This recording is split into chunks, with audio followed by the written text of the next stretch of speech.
وكل المؤشرات تقول أن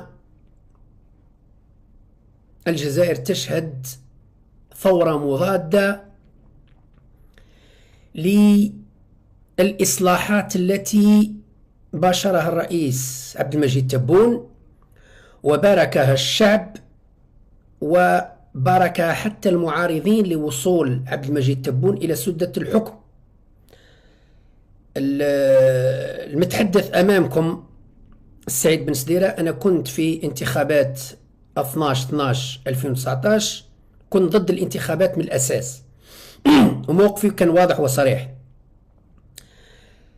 ولكن بعد ما نجحت الانتخابات وبعد ما فاز عبد المجيد تبون وجدت أنه من مصلحة البلاد والعباد هو مساندة هذا الرئيس الذي أعلن عن مباشرته لإصلاحات شاملة، وأنا اعتبرتها توبة نصوح.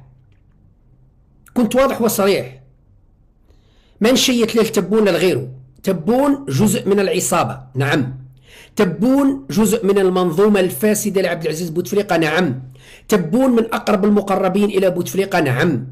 تبون شارك في الفساد المالي والسياسي والاجتماعي في كل القطاعات، نعم. تبون ليس نبي، تبون موش نظيف.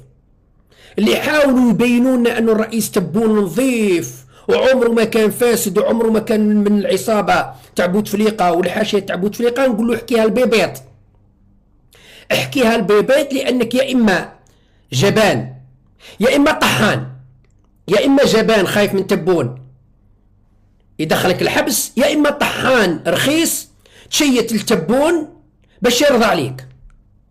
والحمد لله نحن لا نخاف ولا نشيت، ما أنا خايفين من تبون أو غيره، ما نشيتوا له. احنا ما يهمنا هو مصلحة البلاد، ما يهمنا هو مصلحة البلاد. قلت أنه تبون بالنسبة لي أنا سعيد بن سديرة شطح ورمى المحارم، شطح ورمى المحارم. إذا كان حاب ينهب الأموال نهبه في لاديال، لما كان وزير السكن ومشروع لاديال وكذا اداو شد حقه مع اللي اداو وانتهى الأمر، عفى الله عما سلف. إذا كان حب يخدم اسم خلاص وزير، يعني تقلد المناصب المسؤولية في الدولة الجزائرية، من أمين عام إلى رئيس دائرة إلى أمين عام ولاية إلى والي إلى وزير منتدب، يعني نائب وزير إلى وزير إلى رئيس حكومة إلى رئيس جمهورية. خلاص واش راح يولي ملك؟ راح يولي سلطان؟ ما عندناش. إذا تبون تقلد كل المناصب. إذا حاب يدير المال دار الدراهم بكري، دار الفلل، شرا فيلا لوليدو منا، فيلا لوليدو منا، لبنتو لزوجتو، خلاص الحمد لله دار ما يكفي. إذا ما دارش في السنوات الماضية الآن كرئيس جمهورية دار الحمد لله، ولادو كل واحد بالفيلا نتاعو وشي مقبول. رئيس جمهورية إذا كانوا ولادو ما مش عايشين بيان، ما عندهمش فيلل وما عندهمش سيارات، إذا يروح يخدم رئيس بلدية بزاز الكلبة، يروح يشد بلدية ذراع مش عارف أنا العقل المالحة ويريح. رئيس جمهورية ولاده لازم يكونوا في المستوى، شيء مقبول منطقي. عندهم كل واحد السكن المحترم، فيلا موش شقة مع الجيران، لا فيلا محترمة في سطوالي. ولي تبون عنده فيلا في سطوالي شيء مقبول، عنده سيارة محترمة باسات ولا مرسيدس ولا بيام ولا شيء مقبول. إذن عبد المجيد تبون شطح ورمى المحارم، الآن أظهر نية صادقة لإصلاح الوضع الفاسد.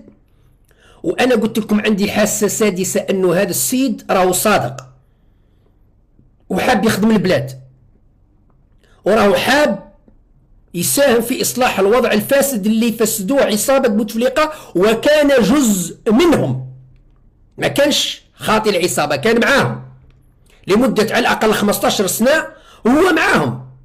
ممكن غاب عن السلطة 4 سنين 5 سنين خلال فترة بوتفليقة، ولكن أكثر من 10 سنوات وهو مسؤول، وزير سكن وزير التجارة، رئيس حكومة، يعني كان مسؤول يتحمل جزء من المسؤولية ولو بالصمت، ولو أنه كان ساكت. لكن الآن عنده نية صادقة للمساهمة في إصلاح الوضع، وشفنا باللي عنده نية صادقة، قلنا باللي نعاونوه، وليس نعاونوه كشخص، نعاونوه كرئيس للجمهورية، لأنه الوقوف مع تبون كرئيس الجمهورية هو الوقوف مع الدولة.